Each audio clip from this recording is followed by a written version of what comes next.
the Fat Controller arranged with Thomas the Tank Engine to take his wife and grandchildren to the seaside. The sun shone and everywhere looked splendid. But Lady Hatt was feeling hot and tired. She took her troubles out on Annie and Clarabel.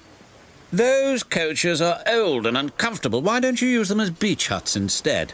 Thomas was most upset. "You won't let them turn Annie and Clarabel into beach huts, will you?" "Of course not, Thomas," replied his driver. "But I must admit they could be smartened up." The next day, the Fat Controller used Percy to take his family to Harold's airfield.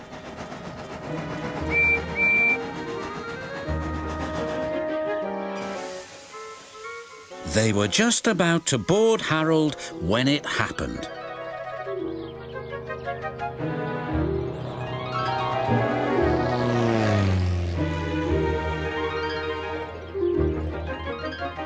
"What? Where's that?" gasped the Fat Controller. "That's Tiger Moth," rumbled Harold. "It's rude and flies much too low." "So I can see. Please take us up, Harold, before there's another disturbance."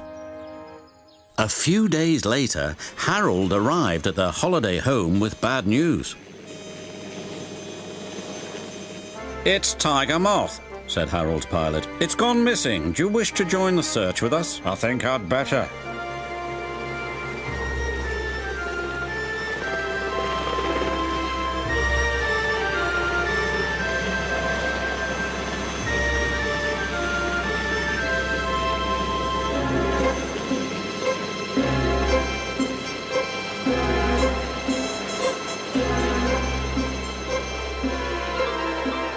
"There's Tiger Moth," called the Fat Controller. Then he spoke to the pilot. "You were showing off and flying dangerously. I will speak to your controller and request that you are grounded." "Yes, sir," replied the pilot. "Now, if you'll excuse me, I shall return to my holiday." "Jolly good idea, sir."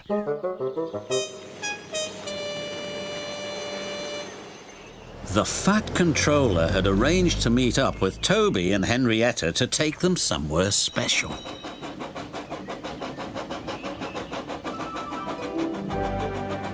They arrived at a small river inlet. "What a beautiful boat!" exclaimed the children. "It's my special treat." The Fat Controller took the helm with his wife beside him. "It's sure nice to be away from the railway for once," he said to her. "And far cleaner," she replied. "But life on the river is very different from that on the rails."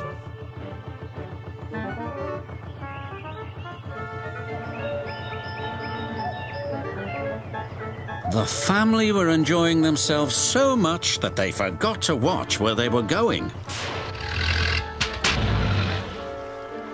"Botheration," said the Fat Controller. "We're stuck."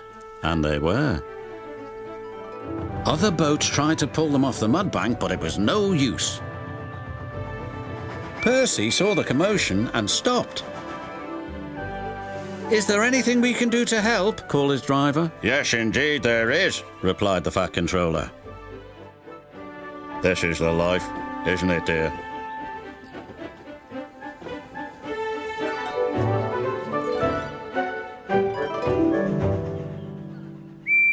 Soon they arrived at a small station. There was Thomas with Annie and Clarabel, who were looking as smart as their new paint inside and out. "My!" exclaimed Lady Hatt. "What splendid coaches! So much more suitable than those old beach huts on wheels." No one said a word. But that evening, Annie and Clarabel spoke to Thomas. "It's very nice to get compliments, but no matter what we look like, we'll always be useful, won't we, Thomas?" "Of course," their friend replied.